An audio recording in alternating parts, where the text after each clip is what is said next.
Hey everyone, welcome to सरकारी add once again. तो इस वीडियो में जो है मैं आप सभी के साथ एक इंपॉर्टेंट डिस्कशन करने वाला हूं जो ABVMU UP post basic nursing की काउंसलिंग से रिलेटेड रहने वाला है। ठीक है, तो आज 4 जुलाई है फाइनली, और जो आपका लिंक है काउंसलिंग के रजिस्ट्रेशन के लिए वो एक्टिव हो चुका है।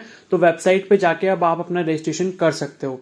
लेकिन उससे पहले इस वीडियो में जो मैं आपको डिटेल्स बताने वाला हूँ पोस्ट बेसिक नर्सिंग की जो आपकी काउंसलिंग होनी है उसके क्या रूल्स हैं, उसके क्या गाइडलाइंस हैं, क्या इंस्ट्रक्शंस हैं, वो आप प्लीज एक बार अच्छे से समझ लेना, अदरवाइज आपको काफी ज्यादा लॉस हो सकता है। ठीक है, तो मैं सभी के सभी रूल्स आपको ब्रीफ में बताऊंगा, ज्यादा डिटेल में नहीं बताऊंगा क्योंकि आप काफी मैच्योर हो, ऑलरेडी आप जीएनएम कर चुके हो।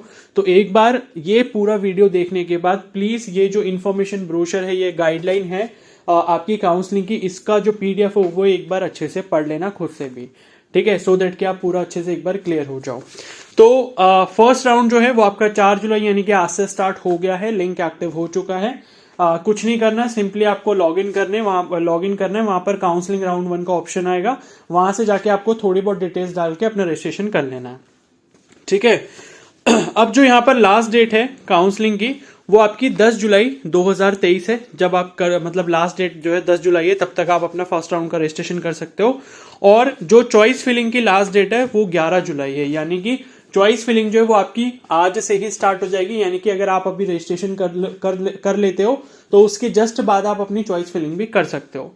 और देखो, चॉइस फिलिंग जब आप कर लोगे तो वो जो है आपके पास लॉक करने का उसको ऑप्शन नहीं आएगा, तो आप जो है अपनी चॉइसेस को 11 जुलाई तक कभी भी चेंज कर सकते हो।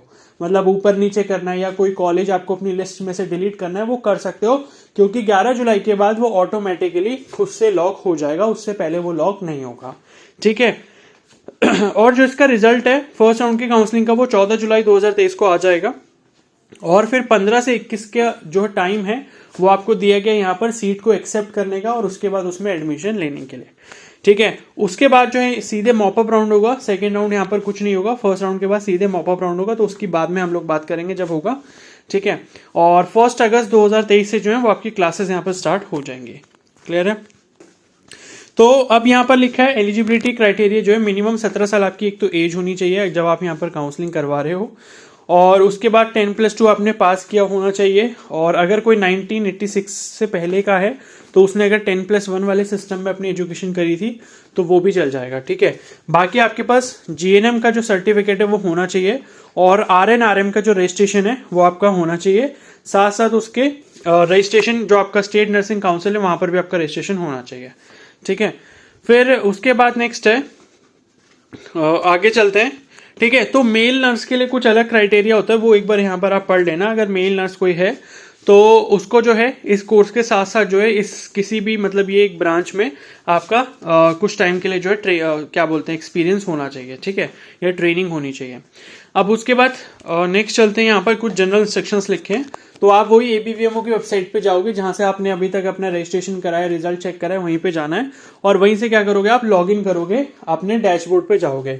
लॉगिन करने के बाद जो आपको रजिस्ट्रेशन ID और ये डेट ऑफ बर्थ डाल के आप लॉगिन कर लोगे। उसके बाद सबसे पहले वहां पर ऊपर की तरफ जो पेज पर देखोगे तो काउंसलिंग राउंड 1 का ऑप्शन आएगा, उस पर आपको क्लिक करना है। ठीक है, बाकी BSc नर्सिंग वालों के लिए जो मैंने वीडियो अपलोड करी थी तो मैं उसका लिंक पिन कर दूंगा कमेंट सेक्शन में, चाहो तो एक बार वो वीडियो देख लेना, उससे आपको एक एक चीज क्लियर हो जाएगी, क्योंकि प्रोसेस आपको सेम ही करना है BSc नर्सिंग वालों की तरह। ठीक है, तो लॉगिन करने के बाद ऊपर काउंसलिंग राउंड 1 का ऑप्शन आएगा, उस पर जब आप क्लिक करोगे तो सबसे पहली चीज जो वो आपको करनी है वो ये है कि 500 रुपीज की आपको काउंसलिंग रजिस्ट्रेशन फी यहाँ पर पे करनी होगी। और उसके तुरंत बाद जो है 5,000 रुपए की क्या बोलते हैं, तुरंत बाद नहीं, साथ में ही होगी शायद। ठीक है, या पता नहीं अलग अलग होगी, मेरे को अभी सही से याद नहीं आ रहा। तो 5500 रुपए आपको टोटल पे करने होंगे, जिसमें आपकी 5,000 रुपए सिक्योरिटी फी है। ठीक है, जो कि आपको बाद में वापस हो जाएगी अगर आप इनकी सभी रूल्स को फॉलो करते हो। ठीक है, तो ये चीज हो गई। और प्लीज एक चीज का ध्यान रखना, पेमेंट UPI से मत करना, डेबिट या क्रेडिट कार्ड का ही इस्तेमाल करना पेमेंट करते टाइम। अब क्या है कि जब आप यहाँ पर अपनी काउंसलिंग कर लेते हो, काउंसलिंग का जब रिजल्ट आएगा, रिजल्ट आने के बाद आपको अपनी सीट जो भी अलॉट हुई होगी उसको कंफर्म करने के लिए जो है यहाँ पर 40,000 रुपए ऑनलाइन पे करने होंगे।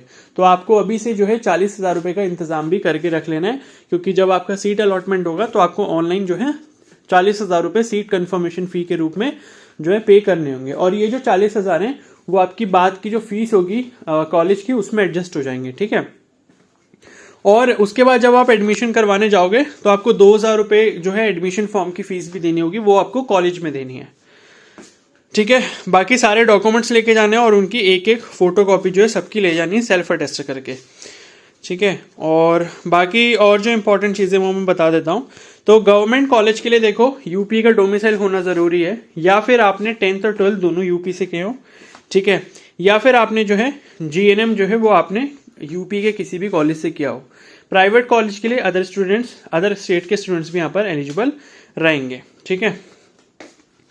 और उसके बाद आगे चलते हैं, ये रिजर्वेशन पॉलिसी वगैरह लिखा है, ठीक है। बाकी यहाँ पर ये लिखा है ओबीसी का जो सर्टिफिकेट है वो 1 अप्रैल 2023 या फिर उसके बाद का चलेगा, और ईडब्ल्यूएस का भी सेम केस है, ठीक है। और उसके बाद एनसीसी का सी सर्टिफिकेट चलेगा विद ग्रेड बी। और यहाँ पर SC/ST के लिए कोई भी ऐसी पाबंदी नहीं है, किसी भी डेट का हो सकता है। डोमिसाइल सर्टिफिकेट भी किसी भी डेट का हो सकता है, कोई प्रॉब्लम नहीं है, ठीक है। अब यहाँ पर राउंड 1 के बारे में कुछ और इंपॉर्टेंट चीज़ें लिखी हैं। तो आपको क्लास 10th का सर्टिफिकेट, 12th की जो है मार्कशीट आपको यहाँ पर अपलोड करनी होगी, ठीक है। तो 10th का मार्कशीट यहाँ अपलोड नहीं करना, बल्कि 10th का सर्टिफिकेट अपलोड करना है और 12th की मार्कशीट अपलोड करनी है। और आपका जो जीएनएम का सर्टिफिकेट है वो अपलोड करना होगा, और जो आपका रजिस्ट्रेशन सर्टिफिकेट है RNRM वाला स्टेट नर्सिंग रजिस्ट्रेशन काउंसिल से, वो आपको अपलोड करना होगा, ठीक है। ये हो गया। बाकी कैटेगरी सर्टिफिकेट वगैरह अगर आपका होगा तो वो आपको अपलोड करना होगा, ठीक है। तो बस इतना ही है, बाकी आपको फी पेमेंट वगैरह कर देना है, क्लियर है। तो अब देखो यहाँ पर क्या है, जब आपका रिजल्ट आएगा फर्स्ट राउंड की काउंसलिंग का, तो आपके पास ऑप्शन आएंगे, 2 ऑप्शन आएंगे, ठीक है। क्या ऑप्शन होंगे वो? ऑप्शन आपको उन दोनों में से कोई भी एक सिलेक्ट करना होगा, अगर नहीं करोगे तो फिर आगे आप काउंसलिंग में पार्ट नहीं ले पाओगे। तो ऑप्शन 1 क्या बोलता है कि एक्सेप्ट अलॉटेड सीट यानी कि फ्रीज, और ऑप्शन 2 क्या कहता है कि डिक्लाइन अलॉटेड सीट यानी कि डिक्लाइन। ऑप्शन 1 अगर आप सिलेक्ट करते हो इसका मतलब है कि आप एग्री करते हो उस सीट पर एडमिशन लेने के लिए जो आपको अलॉट की गई है, और ऑप्शन 2 अगर आप सिलेक्ट करते हो तो इसका मतलब है कि आप उस सीट पर एडमिशन नहीं लेना चाहते, ठीक है। अब यहां पर मैं आपको एक इंपॉर्टेंट चीज बता दूं कि जो भी कॉलेज आप चॉइस फिलिंग में सिलेक्ट करो, प्लीज बहुत ध्यान से करना, फालतू कॉलेज सिलेक्ट करने की कोई भी जरूरत नहीं है जिसमें आप एडमिशन ना ले पाओ। इसलिए ये चीज पहले से ही समझ लेना कि कॉलेज सिर्फ वही वाले सिलेक्ट करो जिसमें सच में आपको एडमिशन लेना है, अदरवाइज सिलेक्ट मत करना फालतू के कॉलेजेस, ठीक है। मान लो किसी को प्राइवेट कॉलेज में लेना ही नहीं है और वो सोचता है कि नीचे चलो मैं प्राइवेट डाल देता हूँ, तो भाई जब लेना ही नहीं है तो प्लीज सिलेक्ट मत करना, कोई फायदा नहीं है, उसमें आपका ही लॉस होगा, ठीक है। और दूसरी चीज है, मान लो कि कोई कॉलेज गवर्नमेंट भी है, वो आपके घर से दूर है, आपको पता है कि मैं नहीं एडमिशन ले पाऊंगा, तो आप भाई पहले ही उसे सिलेक्ट मत करो। और चॉइस फिलिंग में एक चीज अच्छे से ध्यान रखना, किसी के भी कहने पर मत आना कि इतने मार्क्स हैं तो ये वाला कॉलेज पहले नंबर पे रखो, इतने मार्क्स हैं तो ये वाला कॉलेज दूसरे नंबर पे रखो, ऐसा कुछ नहीं करना। हमेशा जब भी चॉइस फिलिंग करो, भले ही इसकी कर रहे हो या किसी और की भी कर रहे हो, जो चॉइस फिलिंग आप करोगे उसमें कॉलेज का जो ऑर्डर होना चाहिए वो बेस्ट टू वर्स्ट होना चाहिए, यानी कि जब आप ऊपर जो टॉप पे कॉलेजेस रख रहे हो वो बेस्ट कॉलेज होने चाहिए यूपी के, ठीक है, जिसके बारे में आपको पता है, जैसे KGMU हो गया, SGPJ हो गया, जो भी आपके में दे रखे हैं, ठीक है। तो इस टाइप के कॉलेज जो है आपको सेलेक्ट करने चाहिए। और उसी तरीके से जो है मतलब पोस्ट बेसिक का जो भी कॉलेज होगा वो देख लेना, ठीक है, गवर्नमेंट प्राइवेट जो भी है, ठीक है। अब मुझे नहीं पता SGPJ KGMU वगैरह में है या नहीं है कोर्स, ठीक है। सीट मैट्रिक्स में था बट शायद वो MSc नर्सिंग में था, तो मुझे सही से याद नहीं है। तो वही है, जो भी गवर्नमेंट कॉलेज है वो ऊपर रखना, और उसमें भी गवर्नमेंट कॉलेज अगर मल्टीपल गवर्नमेंट कॉलेज है तो उसमें सबसे अच्छा ऊपर, फिर उससे जो थोड़ा खराब है उसके नीचे, इस तरीके से आप चॉइस फिलिंग करना, ठीक है। फिर उसके बाद यहाँ पर जो है आपको क्या करना है, ठीक है, ये आप कर लोगे, इसमें से एक ऑप्शन आपको चूज करना है। तो ऑप्शन 1 जब आप चूज करोगे तो 40,000 रुपये आपको ऑनलाइन पे करने होंगे, उसके बाद जाके आपको एडमिशन करवा लेना होगा कॉलेज में, सारे डॉक्यूमेंट्स अपने साथ ले जाकर, ठीक है। और डॉक्यूमेंट्स यहाँ पर आप देख सकते हो, ये ब्रोशर में लिखे हुए हैं, बाकी आपके अलॉटमेंट लेटर में भी लिख कर आ जाएंगे। तो ये ओरिजिनल लेके जानी है और इनकी सबकी एक एक फोटोकॉपी लेके जानी है, ठीक है। ये हो गया। और उसके बाद जो है उसके बाद देख लेता हूँ और कौन सी इंपॉर्टेंट चीज़ है वो मैं आपको बता देता हूँ। तो अगर आप ऑप्शन 1 ऑप्शन 2 में से कोई भी एक सिलेक्ट नहीं करते तो आपकी 5,000 रुपीज़ की जो सिक्योरिटी फीस है वो वापस नहीं की जाएगी, क्लियर है। उसके बाद चलो आगे चलते हैं, ठीक है। तो ये डॉक्यूमेंट्स हो गए, और देख लेता हूँ अगर कोई इंपॉर्टेंट चीज़ यहाँ पर दिख रही है तो, ठीक है। तो और कुछ नहीं है, बाकी ये जो है मॉपअप राउंड की बात हम लोग बाद में करेंगे जब मॉपअप राउंड आएगा, ठीक है। फर्स्ट राउंड में पहले देख लेते हैं कितनी सीटें बचती हैं, उसके बाद मॉपअप राउंड का देखेंगे। तो इतना ही करना है और बाकी इतना कुछ टफ है नहीं। बाकी किसी को कोई भी डाउट हो तो मेरे से पूछ लेना, चाहो तो मेरे को इंस्टा पे भी मैसेज कर सकते हो। तो अभी इस वीडियो को यहीं पर एंड करता हूँ, जाके अपना रजिस्ट्रेशन कर लो, चॉइस फिलिंग कर लो और चॉइस जो है वो ऑटोमेटिकली लॉक हो जाएगी 11 जुलाई के बाद, ठीक है। तो जब रिजल्ट वगैरह आएगा तो उसके बारे में देखेंगे, कुछ डिस्कशन करेंगे। तो अगर ये वीडियो आपको हेल्पफुल लगे तो प्लीज़ जरूर लाइक कर देना, चैनल पर नए हो तो सब्सक्राइब कर लो और बेल आइकन को प्रेस कर लो। और कोई डाउट हो तो मेरे से इंस्टाग्राम पे पूछ लेना। Okay, so thank you and have a nice day.